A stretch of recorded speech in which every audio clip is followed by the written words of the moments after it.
कर वाढवणं हे असं विषय नाही आहे तो. सोलापूर शहराच्या सर्वांगीण विकासासाठी आपण सोलापूर शहराला रोज पाणीपुरवठा करण्याच्या दृष्टिकोनातून हा विषयाला मंजुरी दिलेली आहे. हा विषयाला मंजुरी देत असताना सोलापूर शहराच्या सर्व नागरिकांवर आम्ही कुठलीही करवाढ दरवाढ या ठिकाणी लादलेली नाही आहे. कर प्रणाली या ठिकाणी चेंज झाली म्हणलं तर त्या ठिकाणी टॅक्स या ठिकाणी आम्ही लादला असं होत नाही. सोलापूर शहराच्या नागरिकांचा आम्हाला या ठिकाणी जिव्हाळा असल्या कारणाने आम्ही तो विषय बघूनच केलेला आहे. आणि या ठिकाणी आपल्याला माहिती आहे की तो सर्वस्व अधिकार हा बोर्डाचा आहे. कर प्रणाली चेंज झाली आहे जेणेकरून सोलापूर शहरातील नागरिकांना आपला टॅक्स पद्धती कशा पद्धतीने येतो हा सुस्पष्ट या ठिकाणी त्यांना आखता यायला पाहिजे. आज अनेक लोकांना आपल्याला माहिती आहे की जो काय आपल्याला टॅक्स येतो तो कशा पद्धतीने येतो हे अनेक लोकांना नागरिकांना या ठिकाणी माहिती नाही. तर हा जो कर प्रणाली आपल्याला कॅपिटल बेस्ड टॅक्स जो आहे कर प्रणाली जी चेंज केली तर हे चेंज करत असताना नागरिकांची आपण या ठिकाणी काळजी घेतलेली आहे. या ठिकाणी कुणालाही जादा टॅक्स या ठिकाणी बसणार नाही आहे. नवीन योजना काय आहे ती सांगा. हो, भांडवली मूल्यावर आधारित कर प्रणाली आहे तर त्यामुळे आपण सांगता कर वाढ होणार नाही दर वाढ होणार नाही. हे एका वर्षापुरता असणार का भविष्यात कधीही वाढ होणार नाही? हे बघा तो सर्वस्व अधिकार आता आपण फक्त मान्यता दिलेली आहे. त्याच्यानंतर आपल्याला हा बोर्डाचा अधिकार आहे ते तुम्हाला त्या ठिकाणी सांगण्यात येईल. नवीन योजना काय आहे 1438 कोटी रुपयांची? बघा नवीन योजना म्हणलं तर सोलापूर शहरातील आज तुम्हाला माहिती आहे की जे काही जुने 34 टाके आहेत यात नवीन अजून 34 टाक्याच्या भर पडून सोलापूर शहराचा 2060चा रेशो पकडून 2060ची लोकसंख्या पकडून या ठिकाणी आपल्याला 1,500 कोटीची या ठिकाणी प्रकल्पाची या ठिकाणी आपण मान्यता दिलेली आहे. आता सध्याची जी आहे ती 800 किलोमीटरची आपली जी पाईपलाईन आहे ती पुढं एक्सटेंड करून आपण जवळपास 1100 ते 1200 किलोमीटरची जी पाईपलाईन आहे ते सोलापूर शहरातील सर्व शहरामधनं या ठिकाणी ते जाणार आहे. आणि लोकांना ज्या ठिकाणी आपल्याला प्रत्येक एरियाला आपण एक एरिया दिलेला आहे. आज आपल्याला माहिती आहे की आपल्याला 3-4 स्त्रोतमधनं आपल्याला या ठिकाणी पाणीपुरवठा होतो. तर आज या ठिकाणी आपण पाणीपुरवठ्याची ही योजना करत असताना शहरामध्ये आपण लोकांना प्रत्येक भागामध्ये कसं व्यवस्थित पाणी दिलं जाईल या ठिकाणी आपण योग्य ते निर्णय घेतलेला आहे. दादा किती दिवसामध्ये ही योजना पूर्ण करण्याचं सांगितलेलं आहे आणि त्याचा फायदा कसा होणार आहे शहरवासी? या योजनेचा फायदा शहरवासीयांना रोज पाणी पुरवठा या ठिकाणी होणार आहे. आणि ह्या ठिकाणी ही योजना जवळपास मला वाटते 1.5 ते 2 वर्षात या ठिकाणी पूर्ण होईल. 2-1 वर्ष योजना पूर्ण झाल्यानंतर आपण जे कर प्रणाली सांगितली ते आजपासून लागू होणार का 3 वर्ष कंप्लीट झालं? आज आपण आता या ठिकाणी कर प्रणाली फक्त बदलायला आपण या ठिकाणी हे केलेलं आहे. त्या ठिकाणी वाढ या ठिकाणी कुठलीही केली नाही. कर प्रणालीमध्ये आपण सोलापूर शहरातील जनतेवर कुठलीही कर प्रणाली लादलेली नाही. कर प्रणाली चेंज झाली म्हणजे या ठिकाणी आपण कर प्रणाली वाढवला ह्याचा अर्थ असं होत नाही. सोलापूर शहराला समजा कुणाला एक 10,000 टॅक्स येत असेल तर त्या ठिकाणी तो कसं मेंटेन केला जाईल. 10,000 टॅक्स असेल तर 900 9,060 9,500 म्हणजे त्याचा जो ग्रोथ आहे तो ग्रोथला आपण या ठिकाणी मान्यता दिलेली नाही आहे. आपण फक्त कर प्रणालीला चेंजला मान्यता दिलेली आहे. दादा खरं तर याच्या आधी जे सोलापूर शहराला पाणी पुरवठा तो आठवड्यात एकदा होतोय. आधी सांगण्यात आलं की जो उजनी ते सोलापूर दुसरी पाईपलाईन झाली की ती पूर्ण होऊन जाईल, पाणी 1 दिवसाआड येईल. नंतर सांगितलं की वॉटर ट्रीटमेंट प्लांट झाला तर 1 दिवसाआड येईल. आणि आता पुन्हा वितरण व्यवस्था सांगताय. म्हणजे जोपर्यंत ही पूर्ण यंत्रणा कार्यान्वित होत नाही तोपर्यंत शहराला आठवड्याला एकदाच पाणी मिळणार असंच म्हणावं लागेल. जवळपास 3 वर्ष अजूनही प्रश्न सुटणार नाही. तसं नाही.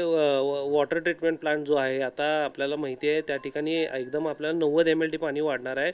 हा 90 MLD पाणी वाढताना 1 वर्षाच्या या ठिकाणी ते काम अपेक्षित आहे. कारण एक सांगतो त्याचं काम सगळं आपल्याला प्लांट तयार आहे. जागा या ठिकाणी फक्त ह्याची फॉरेस्टची जागा असल्या कारणाने ते काम थांबलेलं आहे. आणि तो काम आपल्याला प्रोजेक्ट रेडी आहे, सगळं रेडी आहे. फक्त त्यांच्याकडून एक आता नागपूरला आता ती फाईल आहे त्या फाईलचा पाठपुरावा या ठिकाणी आमचा चालू आहे. कारण का त्याची मान्यता हे दिल्लीवरून आपल्याला घ्यावं लागते. फॉरेस्ट डिपार्टमेंटची त्या ठिकाणी ती जागा आहे आणि त्या ठिकाणी प्लांट तयार आहे. सोलापूर शहराला तो प्लांट चालू झाल्यानंतर एकदम 90 MLD पाणी वाढणार आहे. आणि तो वाढत असताना शहराला 1 दिवसाआड त्या ठिकाणी पाणी निश्चित या ठिकाणी होणार आहे. तो हा प्रकल्प वेगळा आहे. आणि जो दुसरा आपण जो करतो आता आपण सध्या 1400 कोटीचा हा प्रकल्प वेगळा आहे. 1400 कोटीचा आजचा जो प्रकल्प सभागृहात मान्यतेसाठी आला तो मान्य झालेला आहे का नाही? कारण विरोधक म्हणतात की तो मान्य झालेला नाही आहे, आम्ही त्याला हरकत नाही घेतली. 1400 कोटीला आपण या ठिकाणी आताच सांगितलं, आपण या ठिकाणी मान्यता दिलेली आहे आणि विरोधक हे नुसतं स्टंटबाजी करत असतात, त्यांचं ते काम आहे. कारण का तुम्हाला बघता की प्रत्येक सोलापूर शहराच्या विकासाच्या जर दृष्टिकोनातून आम्ही जर कुठलेही काम करत असताना कुठलीही गोष्ट राजकारण करणे, मध्ये येणे हे असं त्यांचं कायम म्हणजे हे राहिलेलं आहे. तर ह्यात 1400 कोटीला आम्ही या ठिकाणी मान्यता दिलेली आहे आणि मान्यता देत असताना ते सारखं राजकारण करत होते आणि आयुक्त साहेबांनी त्यांना या ठिकाणी सांगितलेली की कुठलीही करवाढ दरवाढ या ठिकाणी होणार नाही आहे, तरी देखील ते स्टंटबाजी करत होते. म्हणून त्यांचं या ठिकाणी आम्ही निलंबन केलेलं आहे. त्यांनी म्हणजे बाहेर बॅनरबाजी केलेली आहे, पालकमंत्र्यावर टीका केलेली आहे, डायनोसॉर असं त्यांनी पालकमंत्र्याला उपमा दिलेली आहे. काय सांगा? हे बघा, राजकीयदृष्ट्या एक सांगतो, त्यांना कुठेही राजकीय या ठिकाणी यश आलेलं नाही आहे विरोधकांना. फक्त 4च नगरसेवक या ठिकाणी 20-20 नगरसेवक त्यांचे असायचे. एकेकाळ काँग्रेसची या ठिकाणी सत्ता असायची, पण आज त्या ठिकाणी तुम्ही बघितलात काँग्रेसच्या अपयशामुळं आज तुम्हाला काय काँग्रेसचे हाल झालेत, काय या ठिकाणी सेनेचे हाल झाले तुम्हाला माहिती आहे. आज त्या ठिकाणी 100 जागा लढवत असताना फक्त 2 जागा त्यांनी या ठिकाणी जनतेने त्यांना दिलं. तर का बरं दिलं? तर हे फक्त स्टंटबाजी करणारे लोक आहेत. या ठिकाणी त्यांचं कुठलं ध्येय धोरण नाही आहे.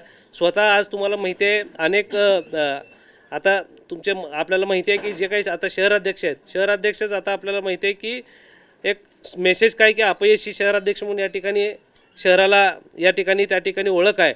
आज ते खरं तर त्यांचा जो अनुभव आहे तो बोर्डामध्ये त्यांनी शहराला कसा पाणी पुरवठा होणार आहे ह्याच्यावर अभ्यास करायचा जो विषय होता त्याच्यावर त्यांनी योग्य बोलायला पाहिजे होतं. पण ते असा अभ्यास न करत घेता ते नुसतं स्टंटबाजी करणे, विषय दुसरीकडे नेणे हेच त्यांच्या कायम आमच्या लक्षात आलं आणि हेच ते करत आलेले आहेत. आणि आपल्याला माहिती आहे आज जनतेने काँग्रेसला कुठं नेऊन ठेवलेलं आहे आणि आमच्यावर जी जबाबदारी आहे आता जी भाजप पक्ष असेल किंवा भारतीय जनता पार्टी असेल, मुख्यमंत्री देवेंद्र फडणवीस साहेब असेल, तसेच आपले जयकुमारजी गोरेभाऊ असतील, तसेच आमचे तिन्ही आमदार या ठिकाणी राज्य शासनाकडे पाठपुरावा करून शहरासाठी अतिशय चांगल्या पद्धतीची योजना या ठिकाणी आणत असताना हे कायम राजकारण करण्याचा यांच्याकडे कल राहिलेला आहे. विरोधकांचं या ठिकाणी राजकारण करण्याचा या ठिकाणी कल राहिलेला असं या ठिकाणी मी सांगू इच्छितो. म्हणून त्यांचं या ठिकाणी निलंबन केलेलं. फक्त जागतिक बँकेने ज्या सूचना दिलेल्या आहेत त्यातल्या मॅन्डेटरी या शब्दावर हा सगळा वाद झाला. कारंजी साहेबांचं म्हणणं होतं की मॅन्डेटरी आहे सगळ्या सूचना पाळणं, पालकमंत्र्यांचं असं म्हणणं आहे की नियम पाळणं काही बंधनकारक नाही आहे. नेमकं काय आहे याच्यामध्ये? हे बघा, जागतिक बँकेने त्या ठिकाणी मॅन्डेटरी म्हणलेलं आहे, पण तो काय मॅन्डेटरी म्हणले पण त्याच्यानी काय करवाढ दरवाढ या ठिकाणी होणार नाही आहे. तो कर प्रणाली चेंज झालं म्हणलं तर हे बघा, कर प्रणाली चेंज आता जी कर प्रणाली आहे त्यात समजा आपल्याला एक 10,000 टॅक्स येत असेल तर कर प्रणालीमध्ये जर बदल केलं तर त्या ठिकाणी 10,000चं काय आपल्याला 11,000 होणार आहे अशातला भाग नाही आहे. 10,000चं 9,500 पण होऊ शकतो, 9,800 पण देखील होऊ शकतो. त्या ठिकाणी कुठलीही राजकारण करायचा काही विषयच नाही. मला फक्त सांगायचं एवढंच आहे की सोलापूर शहराला आम्ही नागरिकांना 1,500 कोटीचा प्रकल्प मंजूर करत असताना कुठलीही करवाढ दरवाढ या ठिकाणी केलेली नाही आहे. जागतिक बँकेने ज्या सूचना दिल्या त्या बंधनकारक आहेत सगळ्या पाळणं. बंधनकारकाचा विषय नाही आहे, तो बंधनकारक नाही आहे. आम्ही या ठिकाणी त्यांचं इतर जे स्त्रोत महानगरपालिकेचे आमचे आहेत त्यात BOT प्रकल्प असेल, तसंच अनेक बाकीचे गोष्टी आहेत जेणेकरून महानगरपालिकेचे जे 70% उत्पन्न आहे त्याला आम्ही पुढे नेऊन 90% कसं करता येईल या ठिकाणी आम्ही प्रयत्न करत आहोत. इतर अनेक स्त्रोत महानगरपालिकेच्या माध्यमातून उत्पन्न वाढीच्या दृष्टिकोनातून आहेत ते आम्ही ठिकाणी करणार आहोत. पण या ठिकाणी मॅन्डेटरी म्हणजे काय त्यांचं वाढवायचा दृष्टिकोन तसं काय आमचं राहणार नाही आहे.